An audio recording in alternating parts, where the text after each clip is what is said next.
So closing your eyes allows us to be more aware of our body and the state of our mind. And at this point, in all meditation practices, what is similar is this non-judgmental awareness. In all meditation practices, it's lessening the sense of ego, because what the sense of ego does is put its 2 cents in and want to control and comment. So at least we have that commonality. We check in our mindfulness that we allow that controlling aspect of the mind to shush, shush, shush, to quieten down. And we're just aware. And what we're aware of at this stage doesn't matter. It's how we're aware. So whether we're aware of our body, this is a very popular meditation practice, scanning attention through our body, or whether we're aware of the condition of our mind, or aware of just being aware. It doesn't matter really what we're aware of, it's the attitude. Because the attitude is what allows things to vanish and for deeper stillness and depth in whatever meditation practice we're doing or non-doing. It just happens. It's just getting out of the way. And sometimes people, just because of their personality, it just works being aware of some things more than others, just because of their personality or interests. Like a very small group of people, just because of who knows what reasons, but they are aware of these colored discs, and that's one method of meditation for people who are visual. So whatever allows that stability and not activating the sense of self. But a very, very popular method in the beginning is always, in many different traditions, body scan is very easy for people because it's something that's happening now, and it also correlates with our mind. As we relax the body, our mind also relaxes, and the mind slowly starts to become more at ease and peaceful. We'll start being aware of our toes and remembering the point isn't just awareness of the toes, it's just resting in our awareness of the toes. Kind of like sitting back on the beach, you're aware, you're clear, and without judging, without commenting, just being aware of the toes, having a sense of interest. How are my toes feeling? You may notice the sensations of your toes against the shoes or the socks.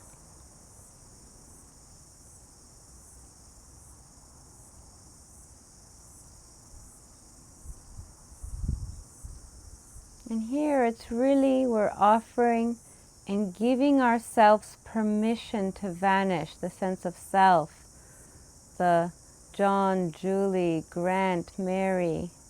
You're giving yourself permission to go on holiday.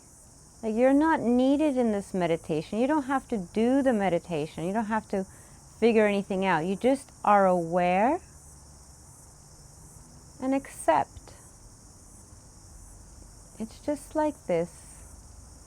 And then going to the ball of the foot, noticing the sensations in the ball of the foot, and allowing it to relax.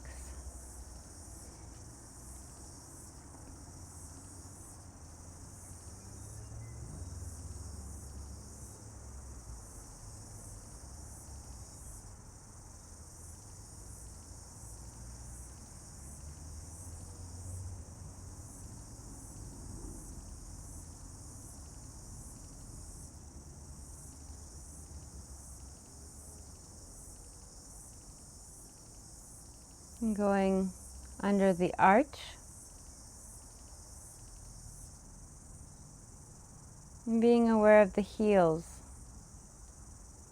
Noticing the heels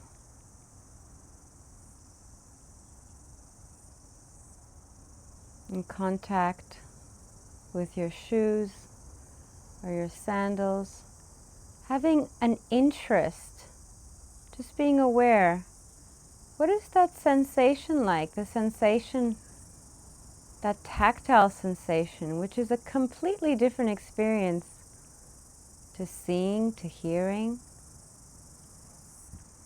Interest also prevents the mind wandering.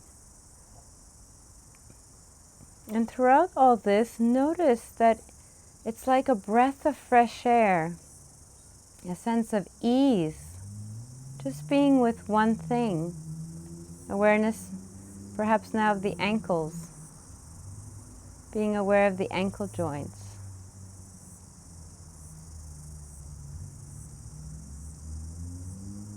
Practicing slowing down.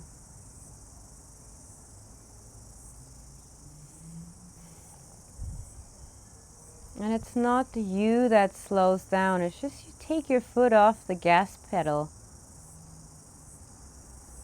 Removing interest in the five senses, well, I guess just we're reducing it, like turning down the gears of the car.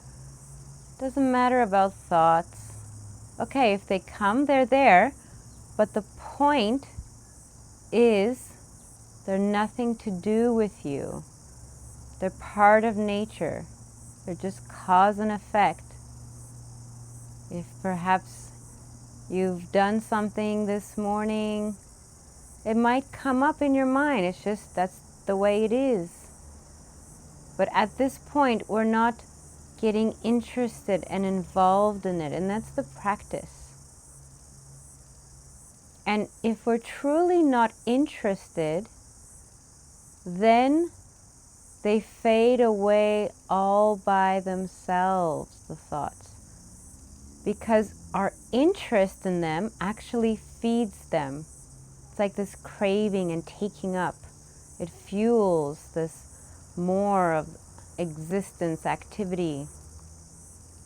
So here we're taking the foot off the gas pedal.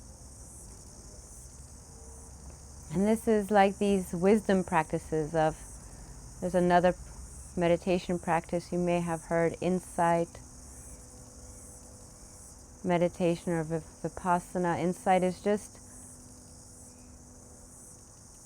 Insight is what happens, but some approaches are perceptions of it's nothing to do with you, or it's impermanent, it's just suffering anyway. So it just disengages your interest. And what happens if you disengage interest in your memories, the thoughts of the past or the future? They fade all by themselves. So it's like the carrot and the stick. The stick being we're no longer interested in sights, sounds, memories, and we're interested in just the feelings in the ankles, which is kind of this one-pointed attention.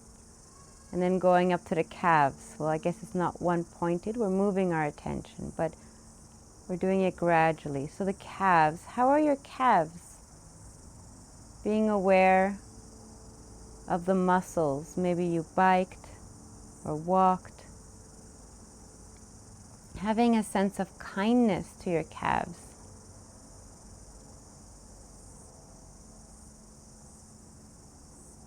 And being aware of your knees.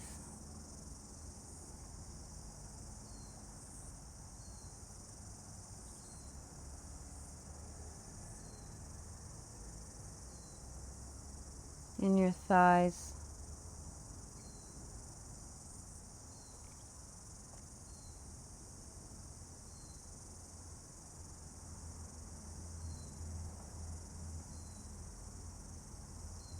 Being aware of your hips. Noticing with interest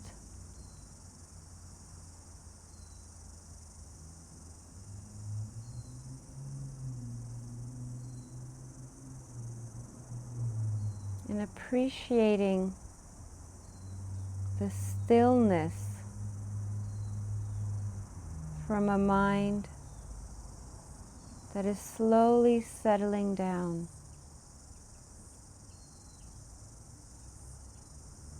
The beauty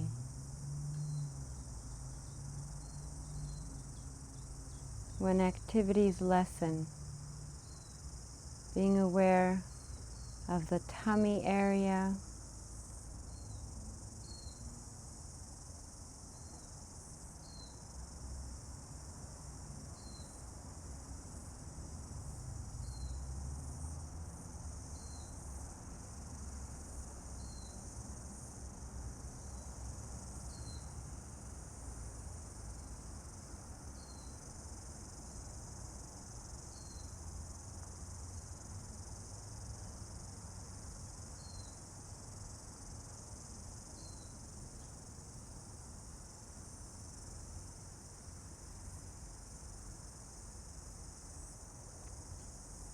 being aware of the spine, going up the spine and the shoulders.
Going up the spine, being very interested in this practice, where it could lead to cultivating the mind and appreciating and valuing the sense of inner freedom and ease it offers.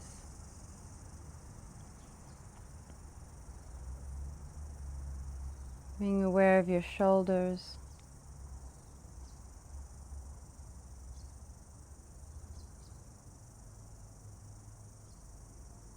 and elbows, all with an attitude also of kindness.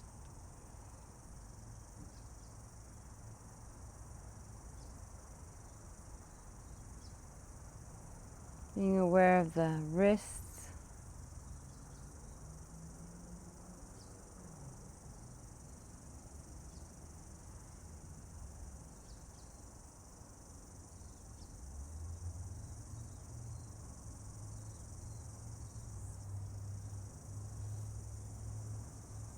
and going through each finger, the thumbs, second, third, fourth, fifth.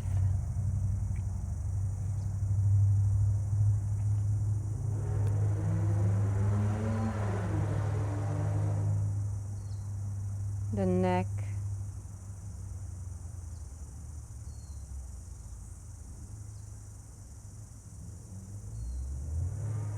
going through the face,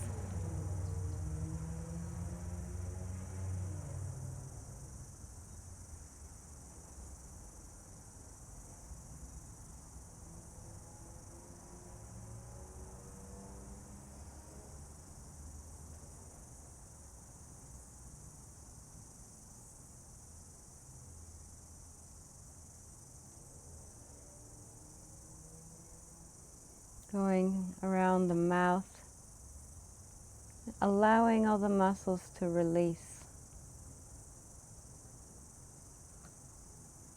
Around the eyes,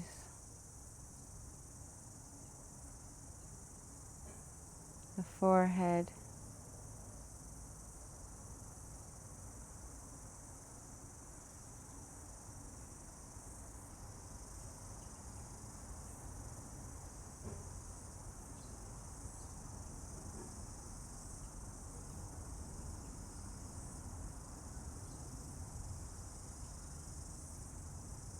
And allowing the brain, pretending it has activity, and we just allow it to relax.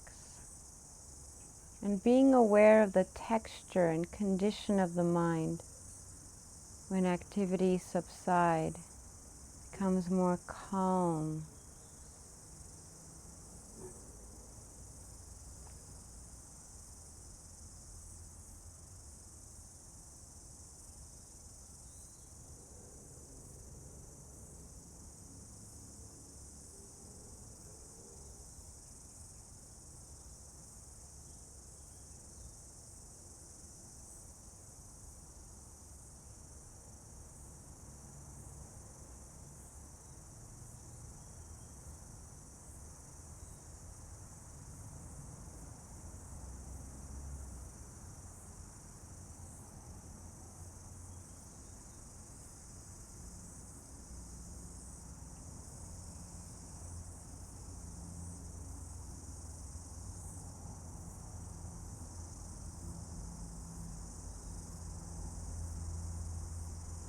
Remembering this is an opportunity to go differently against the stream of our habits. Like we've done that our whole life, allowing mind wandering and same old, same old. There's the possibility here of some profound discovery, depending on what angle you appreciate about the meditation practice. The sense of deep peace, the insight, the understanding of the nature of the mind.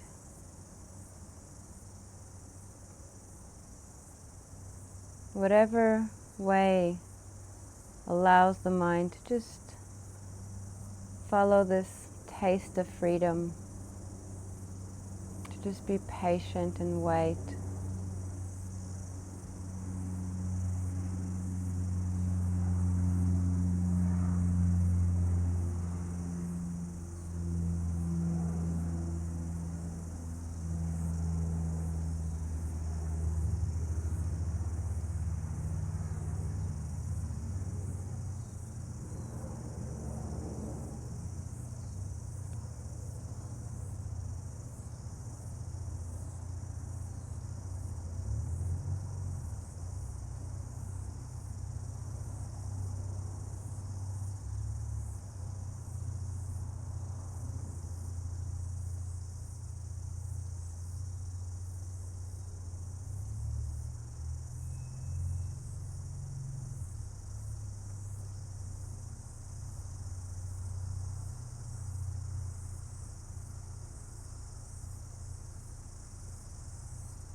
And noticing that sense of ease, appreciating perhaps the more spaciousness.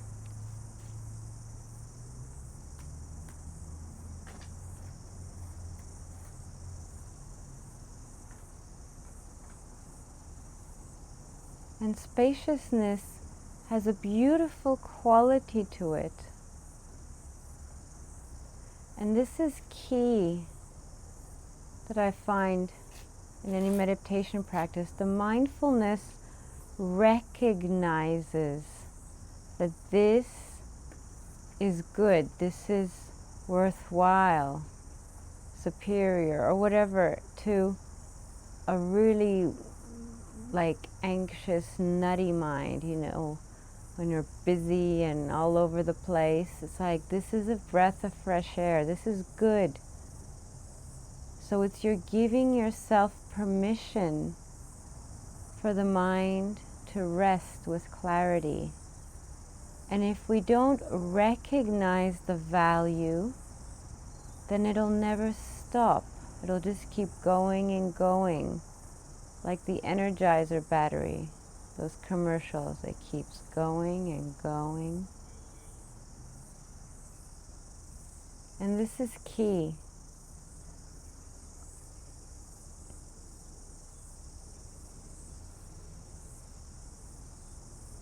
And it's just the truth of things. So it's not like you're asking to create something. It's mindfulness just recognizes,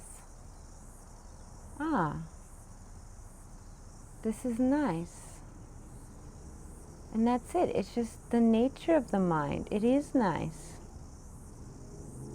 But in our world, we don't have the opportunity to recognize this truth.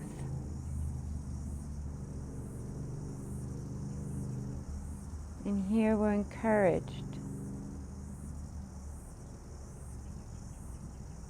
And it's only the ego, the sense of self, that resists.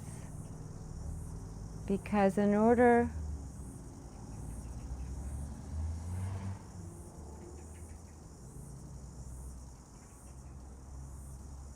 in this beauty of stillness, the sense of self vanishes. In order for the sense of self to exist, it has to do, it has to talk, it has to say, here I am.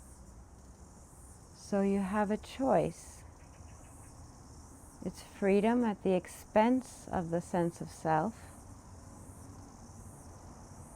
or this suffering of this burden of I-making,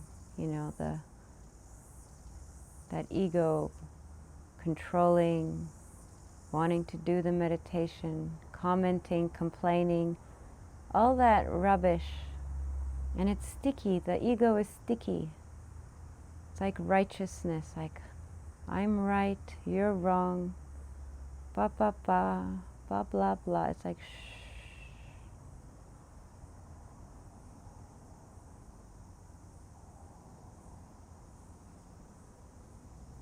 And that's it.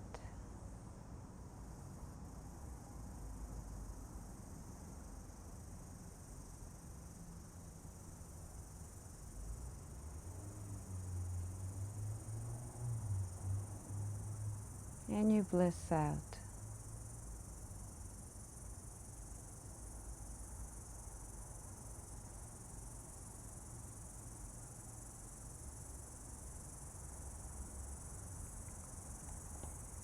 Allowing to go deeper, you may be aware of the breathing.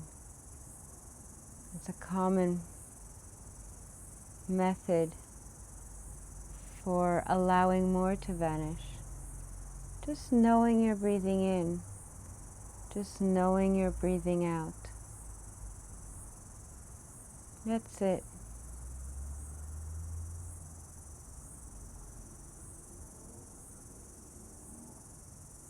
Doesn't matter how you're aware of it.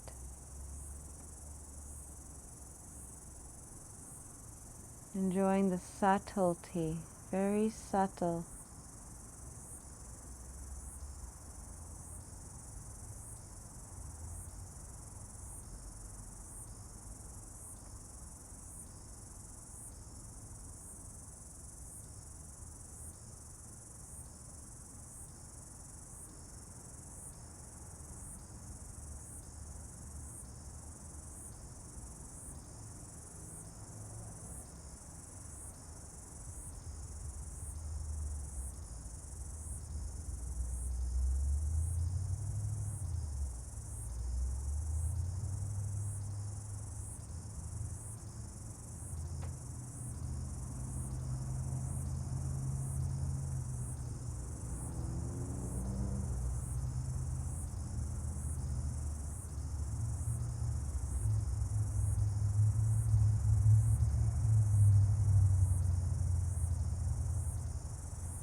If there is words in your mind, you can substitute the several words with just one word, like breathing in peace, breathing out relax,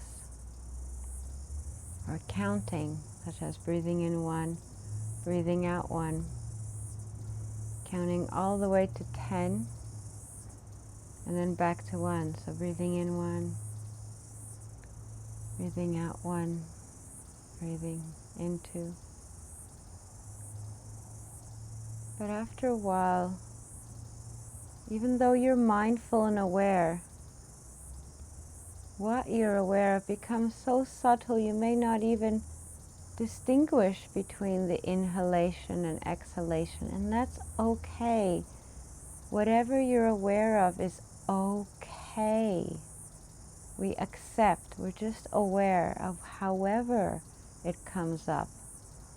This non-judgmental, this by not interfering and by accepting, your state of consciousness changes all by itself, becomes more subtle. So I think here this is very subtle when you're truly looking on. Then the mind does change all by itself.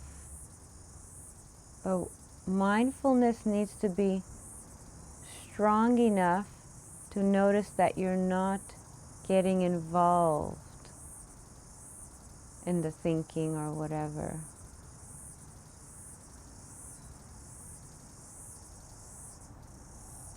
So just, you can use this method if it works for you, a word along with the breathing.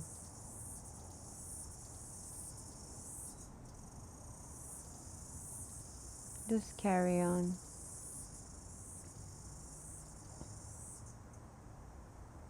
You can try a word if you want, like breathing in love, breathing out relax.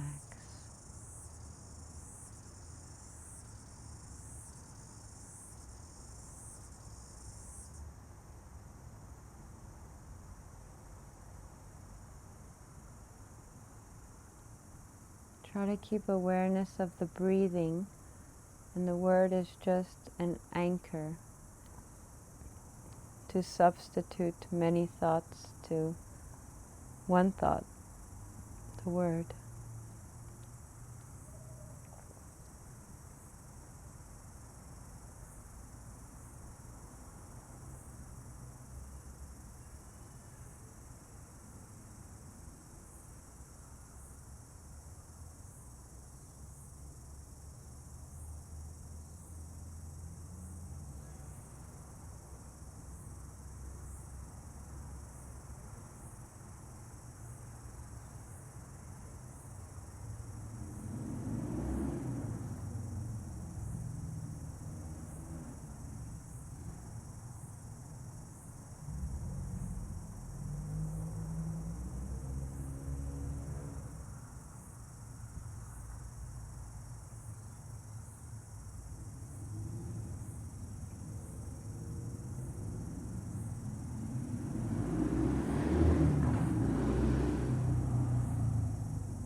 Remember, there's nothing to do, just mindfulness notices any selfing going on, like butting in or commenting, and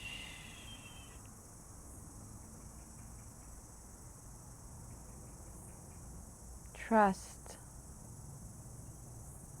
this well-worn path. Just being aware of the breathing. See what happens.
And we can try another method that we've explored a few months ago, like emptiness of perception. So noticing that spaciousness quality, that aspect of the mind, it's empty of activities, it's empty of stuff. So it's like a perception of emptiness. It's not an active thing, it's just noticing that quality of spaciousness. And it's beautiful.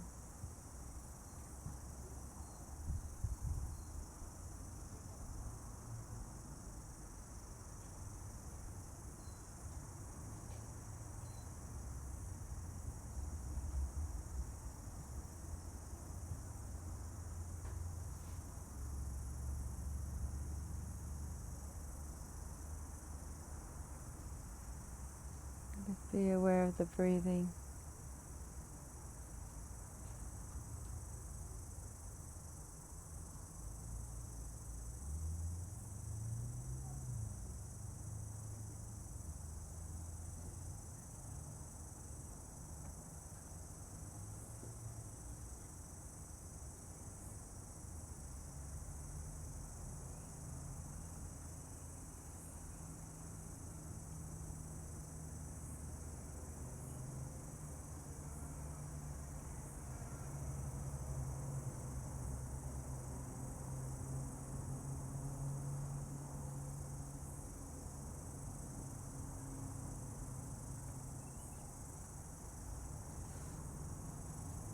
Perhaps noticing a different quality of mind, this ease, this acceptance, a friendliness, a surrender, like the softness of mind. Could you notice that aspect of your mind?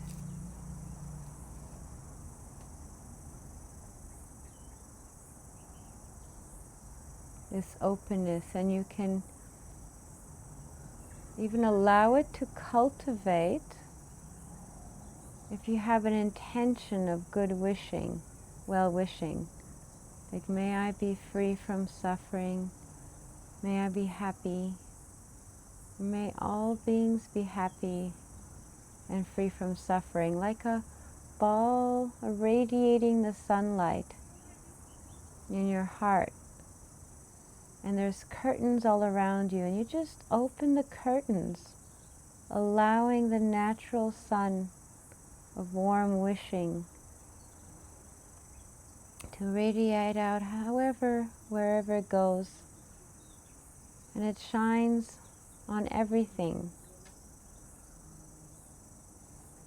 This is like a little hack because it undermines the sense of self. The sense of self only gets activated if there's, okay, I shine on this but not on that. That activates and it creates an ego. Judging, comparison is also so true, unconditional friendliness, kindness. There's no place for a self there. That's why it's so powerful. It's like you allow it to shine, and all you do is allow the curtains to fall or to open.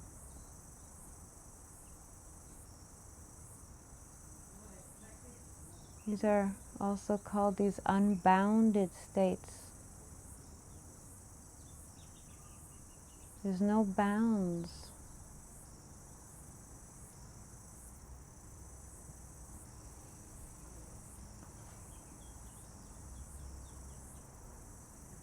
We're the first to benefit. This dwelling.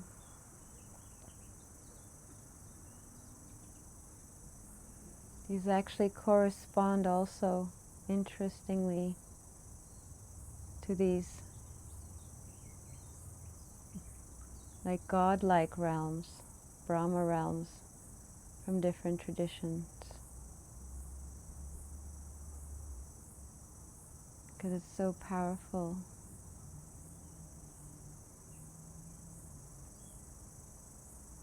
Just dwell, hang out in unbounded kindness,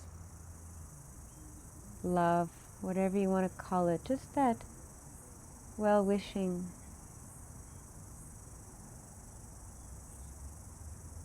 Allow it to permeate through your whole body, allowing the healing.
Coming close to the end of the sit,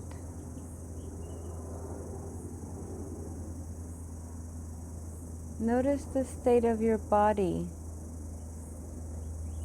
Does it feel more relaxed, at ease?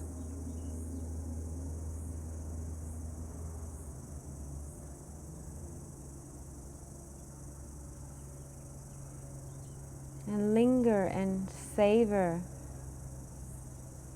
just a sense of inner peace, stillness.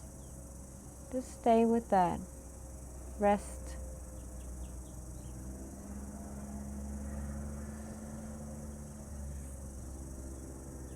In the condition of mind.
Coming close to the end again. And notice how you feel in your mind, how much more stillness, clarity, ease, the sense of malleability, this kind of taste of inner spaciousness and freedom, not cripply or shaken, not easily, it's not tight, it's like more relaxed, but aware. So all these different aspects of the mind, the more we recognize these aspects of the mind, then we recognize and we can allow them to stay. And when we allow them to stay, then they grow, they become part of our inner home. But if we don't have much awareness of our inner space, then our mind is just like causes and condition from external to us. Someone says something and then we get affected. We're not like a rock or a mountain. So to be more like a rock and a mountain, we notice all these different qualities of the mind. Become familiar. And then we recognize which ones are worthy of keeping and which are not. And then once we recognize something as yucky, like for instance, this tension of the mind, we don't have to get rid of it. We just recognize it's yucky. And then it automatically, we don't feed it and it'll vanish. My meditation teacher's teacher said it's like someone, I often mention it because it makes a very strong, clear point. If someone notices they have shit on their finger, they just automatically wipe it off. It's kind of disgusting, but if the mind notices, if we notice what we're holding on to is shit, it'll just drop it. We don't have to get the ego involved in saying, I have to drop it, oh no, I want to keep on to it. It's only because if we're holding on to something, the mind's holding on to something, and we're delighting in it, then we can't let it go. It's only when we recognize that it's not valuable, it's shitty, then the mind lets go all by itself. Mindfulness lets go. And 3 powerful ways of supporting the mind to do that is these perceptions of, it's not yours, it's conditioned. Like thoughts, they're just conditioned.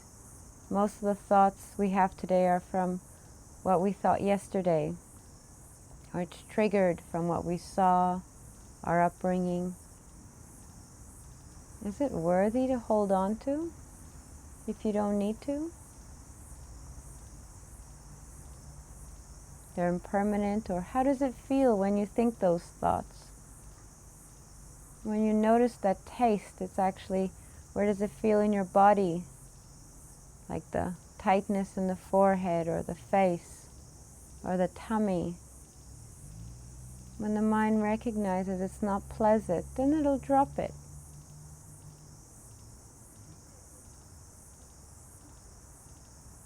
So just through practice, it's easier and easier. Whenever you're ready, you can open your eyes. Oh yeah.